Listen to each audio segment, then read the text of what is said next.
الله الرحمن الرحيم حسبنا الله ونعم الوكيل نعم المولى ونعم النصير رب اشرح لي صدري ويسر لي امري واحلل عقدة من لساني يفقهوا قولي الحمد لله الذي هدانا لهذا وما كنا لنهتدي لولا ان هدانا الله لقد جاءت رسل ربنا بالحق الصلاة والسلام على أشرف الأنبياء والمرسلين خاتم النبيين مولانا ومولى الكونين جد الحسن والحسين بالقاسم المصطفى محمد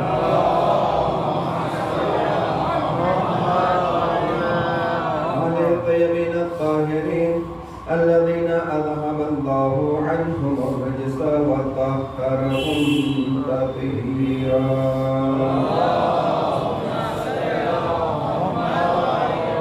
ولعنة الله على أعدائهم أجمعين من الآن إلى يوم الدين أما بعد فقد قال الله تبارك وتعالى في كتابه المجيد وهو أصدق الصادقين وقوله الحق بسم الله الرحمن الرحيم إنا أعطيناك الكوثر فصل لربك وانحر إن شانئك هو الأبتر سلام اللهم صل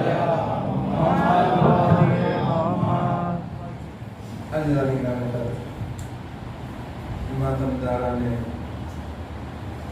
سید عالمیان شہزادی کونین صدیقہ طاہرہ حضرت فاطمہ الزہرا سلام اللہ علیہا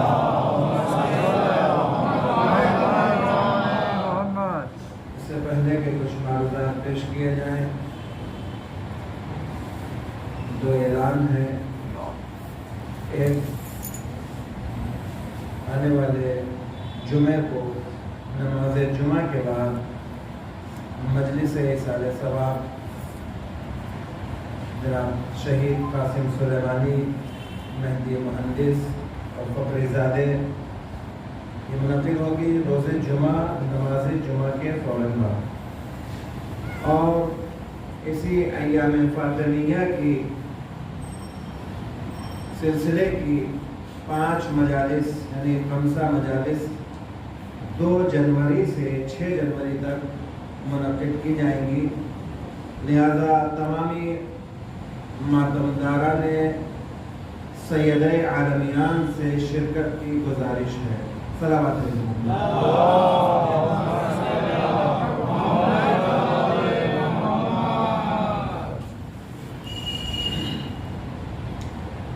عزیزان گرامی جس سورہ مبارکہ کو تلاوت کرنے کا شرف حاصل کیا اور آج کی اس گفتگو کا عنوان قرار دیا ہے بہت ہی مشہور و معروف سورہ کوثر کے نام سے ہے یہ سورہ حروف و اعداد کے اعتبار سے قرآن مجید کا سب سے چھوٹا سورہ ہے لیکن اگر مفاہیم اور معنی کے اعتبار سے اگر اسے دیکھا جائے تو سمندر نظر آئے گا اور یہ ایک تانے کا جواب ہے تانا زنی کرتے ہیں آج ہم بھی کرتے ہیں اس زمانے میں جاہلیت کے زمانے میں جاہل افراد بھی کیا کرتے تھے ابو جہل جیسے بھی کیا کرتے تھے عاص ابن وائل جو رسول کے زمانے میں تھا جب آپ کے فرزند ارجمند کا انتقال ہوا پیغمبر اسلام کے تو عاص ابن وائل جو رسول اسلام کو دشمن رکھتا تھا اس نے کہنا شروع کیا کہ میں محمد کو دشمن رکھتا ہوں میں محمد سے دشمنی رکھتا ہوں اور یہ تو ابتر ہے، ابتر یعنی جس کے اولاد نہ ہو. یہ چیز جو ہے پیغمبر اسلام کے دل کو لگی. پیغمبر اسلام غمگین ہوئے جب دو دوست آپس میں، جسے دوست کہا جاتا ہے، آج کے زمانے کے مطلبی دوست نہیں، آج کے زمانے کے مطلبی دوست نہیں کہ وقت پڑا تو نکل کے بھاگ گئے، اور جب اپنا مطلب ہوا تو پیروں میں پڑ گئے. یہ حبیب اور محبوب کی بات ہے. خالق کائنات پیغمبر اسلام سے اتنی محبت رکھتا ہے، اتنا پیار کرتا ہے کہ پیغمبر اسلام کو ذرہ برابر بھی ناراحت ناخوش نہیں دیکھنا چاہتا ہے. جب رسول اسلام کو دیکھا کہ ناخوش ہے، جبریل امین کو بھیجا، جلدی جاؤ اور میرے حبیب کو یہ پیغام پہنچا دو. کیا پیغام ہے؟ بسم اللہ الرحمن الرحیم، انا اعطیناک الکوثر. میرے حبیب غمگین نہ ہو، دل معلول نہ کرو، ہم نے تمہیں کوثر عطا کر دیا ہے. اب اس کوثر کی بہت ساری تعویلیں ہوئی، اس کوثر کی بہت ساری تعویلیں ہوئی. کسی نے حوض کوثر کہا، کسی نے دعا کہا، کسی نے نبوت کہا، کسی نے کچھ کہا، کسی نے کچھ کہا. لیکن اگر اس کے سورے کے شان نزول کو دیکھیں، شان نزول یعنی کیوں نازل ہوا سورہ،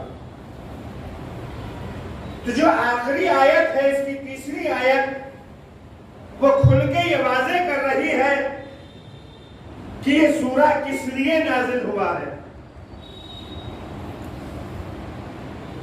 آخری آیت کہتی ہے اِنَّ شَانِئَكَ هُوَ الْأَبْتَرُ. اے میرے حبیب تم غمگین نہ ہو، تم رنجیدہ خاطر نہ ہو، تمہارا دشمن ابتر ہے. ہم نے تمہارے دشمن کو ابتر بنا دیا ہے. اور اس عاص بن وائل کے 11 فرزند تھے، 11 بیٹے،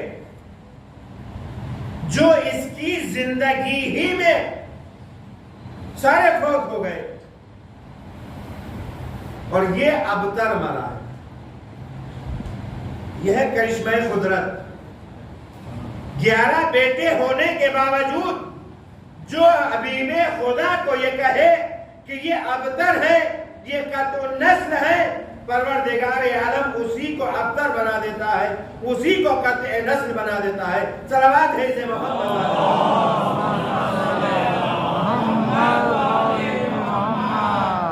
لیکن غور کرنے کا مقام ہے. پہلی آیت ہو گئی، تیسری ہو گئی، دوسری آیت بیچ میں رہ گئی. جب پروردگار عالم کی طرف سے ہمیں کوئی نعمت ملتی ہے، ہمیں ہدیہ پروردگار عطا ہوتا ہے، تو اس کا بھی کوئی لازمہ ہوگا یا نہیں ہوگا؟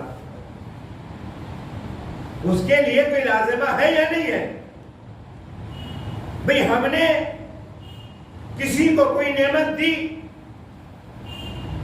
اب اس کا کام کیا ہے؟ ہم نے اپنا کام کر دیا. اس کا کام کیا ہے نعمت لینے والے کا؟ شکریہ ادا کرے گا یا نہیں کرے گا؟ نعمت لینے والا، ہدیہ لینے والا، وہ شکریہ ادا کرے گا یا نہیں کرے گا؟ تو پروردگار عالم نے کہا اِنَّا أَعْطَيْنَاكَ الْكَوْثَرَ فَصَلِّ لِرَبِّكَ وَانْحَرْ. ہم نے تمہیں کوثر عطا کر دیا ہے، اور اس کوثر سے مراد اور کچھ نہیں ہو سکتا ہے. چونکہ تیسری آیت آگے بڑھ کے کہہ رہی ہے تمہارا دشمن ابتر ہے، تو اس کا مطلب یہ ہے کہ نسل کثیر ہم نے تمہیں عطا کر دی ہے. اور وہ بھی کسی بیٹے سے نہیں. دنیا کا دستور یہ ہے کہ اگر کسی کی نسل کا پتہ لگانا ہوتا ہے تو باپ سے نسل چلتی ہے، بیٹے سے نسل چلتی ہے. بیٹی سے کسی کی نسل آج تک، یہ فخر ہے سیدہ عالم کو کہ آپ پیغمبر اسلام کی نسل اگر چلی ہے تو بیٹی سے، اور وہ بھی کیسی، جس میں 11 امام ہو. ایسی نسل جو قیامت تک رہنے والی ہے، بیچ میں منقطع نہیں ہوگی، سلسلہ ختم نہیں ہوگا، قیامت تک یہ نسل چلتی رہے گی، جس میں ابتدا ہو رہی ہے امامت کی، امامت سے ابتدا ہو رہی ہے نسل زہرا کی، جس میں سب سے پہلے 11 امام موجود ہیں. تو اب پیغمبر اسلام کو یہ حکم بھی ہے، ہم نے تمہیں نسل کثیر تو عطا کر دی، لیکن اب تمہاری ذمہ داری یہ ہے کہ اتنی بڑی نعمت ہم نے تمہیں دی ہے، تو اب تمہاری ذمہ داری یہ ہے کہ نماز ادا کرو، نماز قائم کرو، نماز پڑھو. اب یہاں اپنے جملوں کو روک کے ذرا سا ان لوگوں سے جو نماز کو حقیر سمجھتے ہیں، نماز کو ہلکا سمجھتے ہیں، جب اللہ اپنے حبیب سے بغیر نماز کے نعمت کو نہیں عطا کرتا ہے تو پھر ہم جیسے خاکی اور خاتیوں سے کیا امید رکھ سکتا ہے. یہاں یہ پیغام کہ کبھی اپنی نماز قضا نہ کرنا، یہ عزاداری، یہ ماتمداری، یہ دنیا داری، یہ جب ہی قبول ہے کہ جب نماز قبول ہے. نماز قائم کرو، نماز پڑھو. ونہار خالی نماز نہیں پڑھو، بلکہ اب یہاں ونہر جو ہے اکثر ترجمہ ہوتا ہے کہ قربانی پیش کرو. تو قربانی تو بکرے کی بھی ہو سکتی ہے، گائے بھینس کی بھی ہو سکتی ہے یا نہیں ہو سکتی ہے. لیکن پروردگار عالم یہ کہہ رہا ہے کہ جتنی بڑی نعمت ہے اتنی بڑی قربانی بھی ہونا چاہیے. زمانے کے حساب سے اس وقت اونٹ سب سے بڑا جانور تھا کہ اونٹ کی قربانی کرو.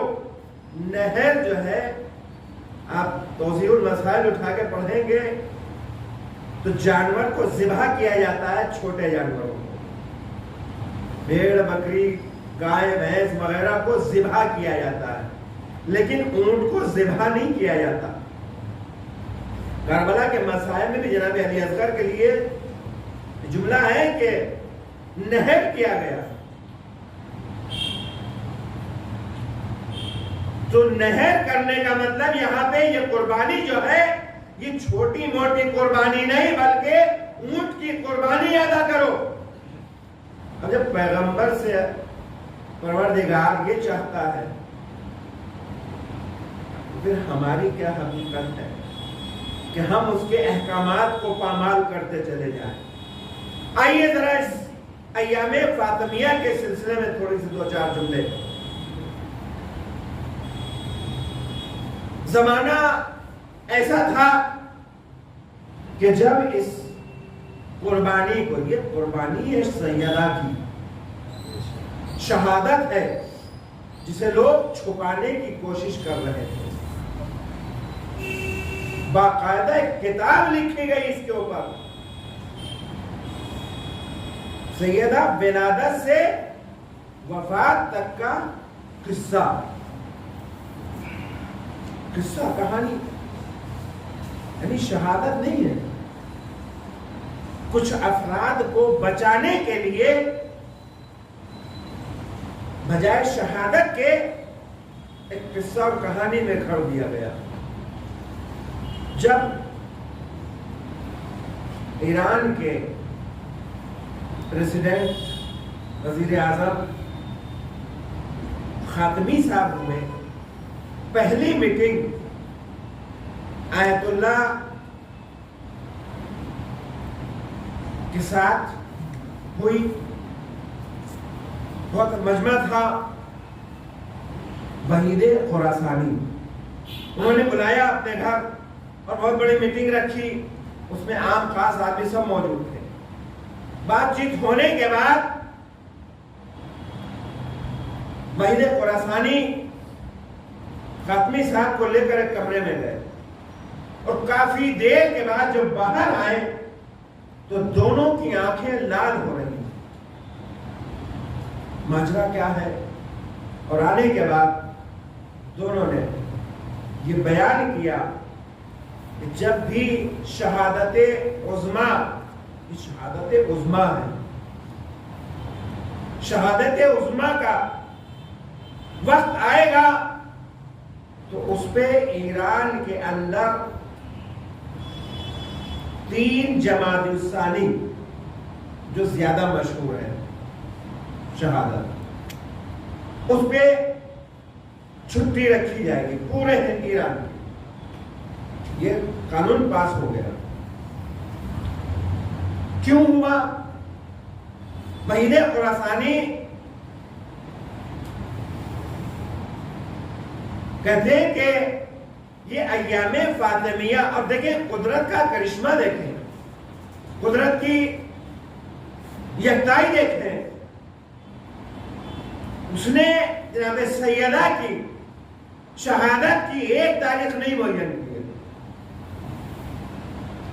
ایک 13 جمادی الاول ہے، دوسری 3 جمادی الثانی ہے، تاکہ شہزادی کا غم ایک دن میں سمٹ کے نہ رہ جائے، بلکہ شہزادی کا غم اگر چلتا رہے تو 13 جمادی الاول سے لے کر 3 جمادی الثانی تک چلتا رہے.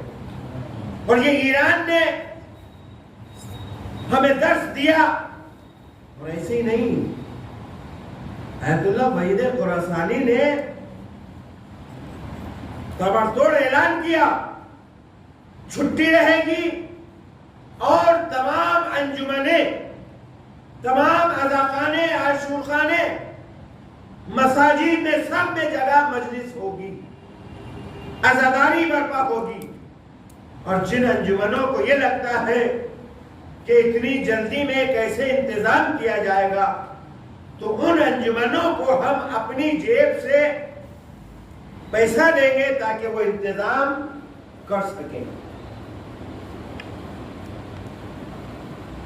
یہ انتظام ہم بھی اس چیز کو دیکھ کیا. آج تک یہ سلسلہ جاری ہے کہ مراجع کرام کے یہاں سے راشن تقسیم کیا جاتا ہے ان دنوں میں. جو انجمنیں، جو حسینیہ، امام بارگاہ، عاشور خانے مجالس برپا کرنا چاہتے ہیں، ان کو راشن دیا جاتا ہے باقاعدہ. کرو جتنا چاہو کرو، لیکن یہ ایام خالی نہ گزر جائے. اور پوری دنیا میں آج دیکھیں، پوری دنیا میں 13 جمادی ثانی سے 13 جمادی الاول سے لے کر اور 3 جمادی ثانی تک مجالس کا سلسلہ چلتا رہتا ہے. یہ سلسلہ وحید خراسانی کی ہے، آیت اللہ وحید خراسانی. خدا ان کے حفاظت کرے کہ ہمیں شہزادی کی شہادت منانے کا موقع دیا. ورنہ جس طرح لوگوں نے ایک دن کے غدیر کو بھلا دیا، اسی طرح یہ شہزادی کی شہادت کو بھی بھلا دیتے. اور خدا کا بھی یہ نظام بنا کہ شہزادی کی ایک تاریخ معین نہیں ہوئی، ورنہ ایک تاریخ معین ہو جاتی جیسے اور معصومین کی ہے، ایک ہی دن میں سمٹ کے رہ جاتا، ختم ہو جاتا. یہ ایام فاطمیہ. ایام فاطمیہ یعنی کیا؟ یعنی یہ دن جو 13 جمادی الاول سے لے کر 3 جمادی الثانی تک ہے، یہ دن فاطمہ زہرا سلام اللہ علیہا کے لیے. درود پڑھو محمد.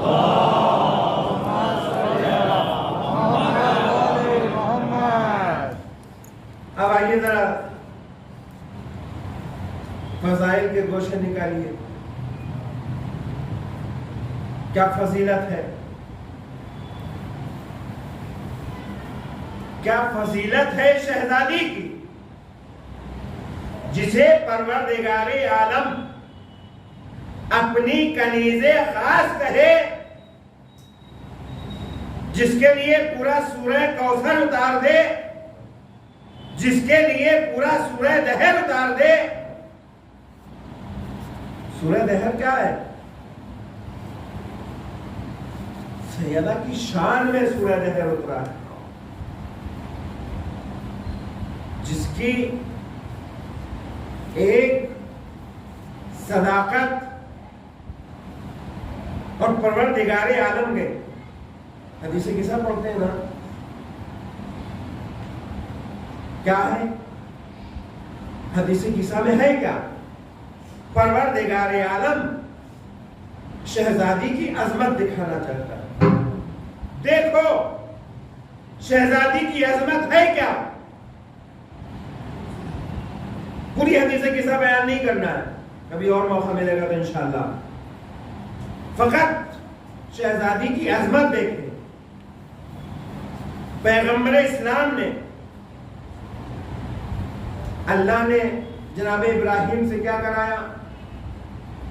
خانہ کعبہ کی بنیاد رکھی، خانہ کعبہ بنوایا اور اس کے اطراف میں حرم بنوایا، جسے ہم مسجد الحرام کہتے ہیں. بیچ میں خانہ کعبہ، جسے پروردگار عالم نے کہا یہ بیت اللہ ہے،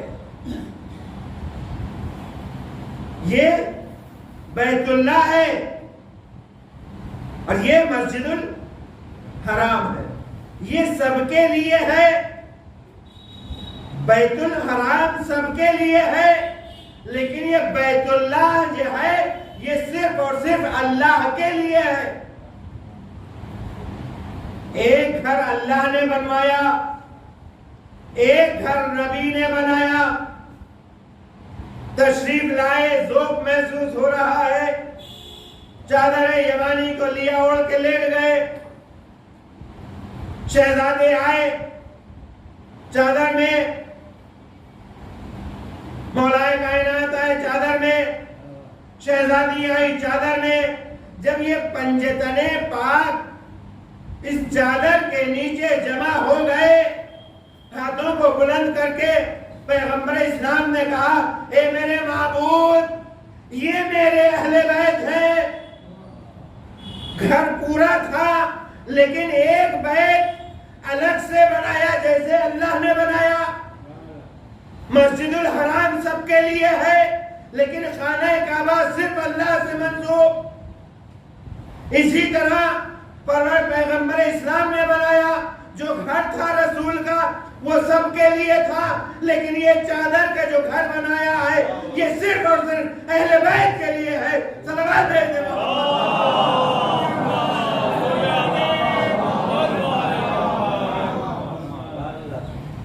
یہ بیت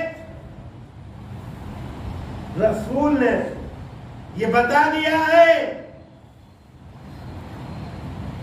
کہ گھر والے اور ہوتے ہیں، اہل بیت اور ہوتے ہیں. چادر میں آ گئے، پروردگار سے پیغمبر اسلام نے کہا یہ میرے اہل بیت ہیں. اب ادھر پروردگار عالم جوش میں آیا. جبریل امین نے سوال کیا کہ میرے معبود کون ہے؟ چادر کے نیچے ہے کون؟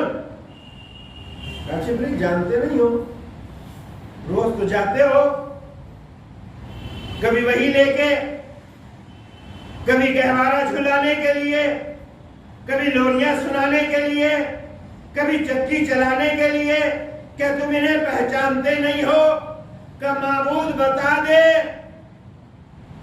جب یہ الگ الگ ہوتے ہیں تو پہچان لیتا ہوں، لیکن یہ جب ایک بیت میں جمع ہو گئے تو پہچاننا مشکل ہو گیا ہے۔ پروردگار عالم نے جواب دیا۔ پروردگار جواب دے سکتا تھا، یہ رسول ہیں، یہ ان کی بیٹی ہے، یہ ان کے داماد ہیں، یہ ان کے نواسے ہیں، یہ علی ہیں، علی کے سسر ہیں، علی کے بھائی ہیں، علی کے بیٹے ہیں، علی کی زوجہ ہے، لیکن نہیں، پروردگار عالم بھی بتانا چاہتا ہے کہ شہزادی کی عظمت کیا ہے۔ ہم فاطمہ و ابوہا و بالوہا و بنوہا، صلوات ہے محمد۔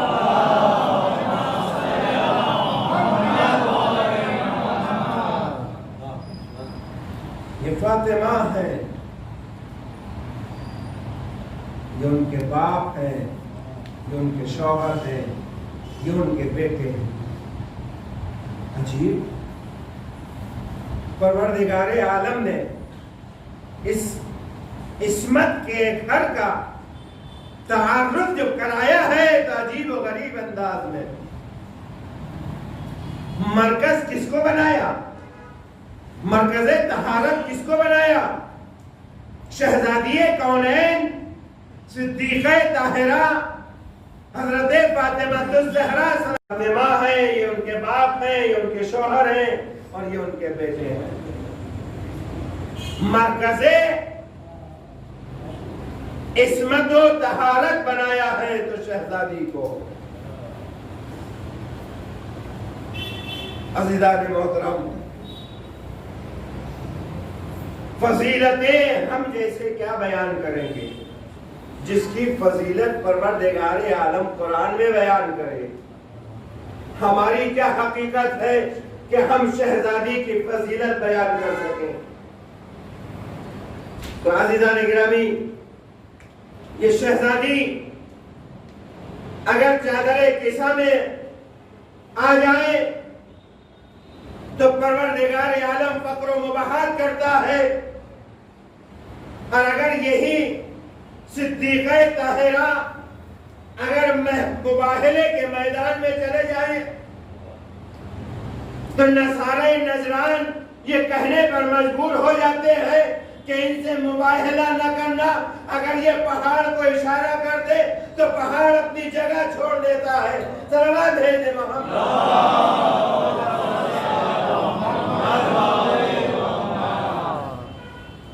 یہ وہ ہے کہ جو چھوٹوں پر لعنت کرنے جائے۔ بیت میں، اہل بیت میں، بیت اور اہل بیت میں فرق دکھایا ہے پیغمبر اسلام نے کہ بیت اور ہوتا ہے، بیت والے اور ہوتے ہیں اور اہل بیت اور ہوتے ہیں۔ ایک بیوی آگے بڑھتی ہے کہ یا رسول اللہ میں بھی کہ نہیں، تم خیر پر ہو، تم خیر پر تو ہو، لیکن یہ اہل بیت کا گھر ہے، اس میں اہل بیت کے علاوہ دوسرا شامل نہیں ہو سکتا۔ خیر پہ ہونا اور بات ہے اور اہل بیت میں شامل ہونا اور بات ہے۔ صلوات ہے محمد۔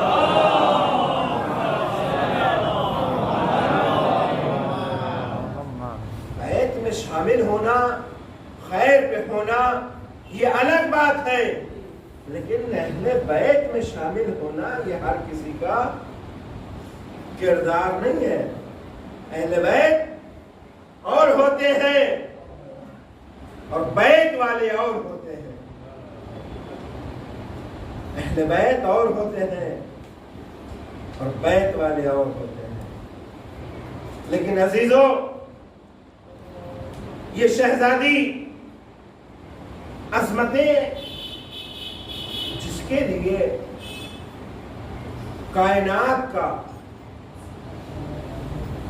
رسول اپنی جگہ چھوڑ کے کھڑا ہو جائے، اس شہزادی کو 75 دن کے بعد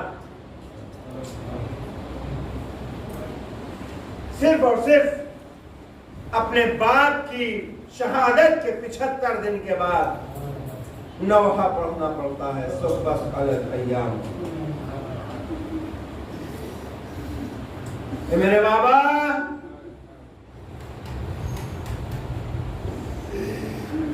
مجھ پر وہ مصائب ڈھائے گئے کہ جو اگر دن کی روشنی پر پڑ جائے تو سیاہ رات میں تبدیل ہو جائے۔ اے میرے بابا، باپ کی شہادت، مصائب پر مصائب، رونے سے باپ کو روکا گیا، باپ کے لیے رونے نہ دیا، مولا کائنات کو بیت الحزن بنانا پڑا، کبھی سینے پہ دروازہ، اجرکم اللہ۔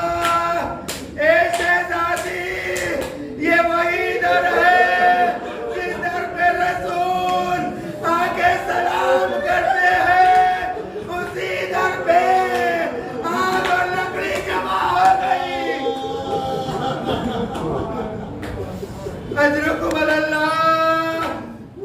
خدا کوئی غم نہ دے سوائے غم سید الشہداء کے، غم اہل بیت کے۔ اے شہزادی، ہمارا پرزہ قبول کر لے۔ اے امام زمانہ، جدہ کا پرزہ لینے آئیے۔ اجرکم اللہ۔ ابھی 75 دن نہیں گزرے تھے کہ ایک دروازے پر آگ اور لکڑی جمع ہو گئی۔ اے شہزادی، ابو الحسن کو نکالو ورنہ آگ لگا دیں گے۔ اور یہ کوئی دھمکی نہیں تھی، آگ لگا دی گئی، آگ لگا دی گئی، دروازہ جلنے لگا، دروازہ جلنے لگا۔ شہزادی دروازے کے پیچھے سے کہتی نہیں، اس میرا رسول کے نواسے ہیں، رسول کی بیٹی ہے، لیکن ایک نہ سنی، دروازے کو لات مار کے گرایا گیا۔ اے شہزادی، در و دیوار کے درمیان، شہزادی در و دیوار کے درمیان، اے فضا، اے فضا، میرا محسن شہید ہو گیا۔ اے فضا، مجھے سنبھالو، میرا محسن شہید۔ انا للہ و انا الیہ راجعون۔ وزم قضاء و تسلیم ماتم حسین۔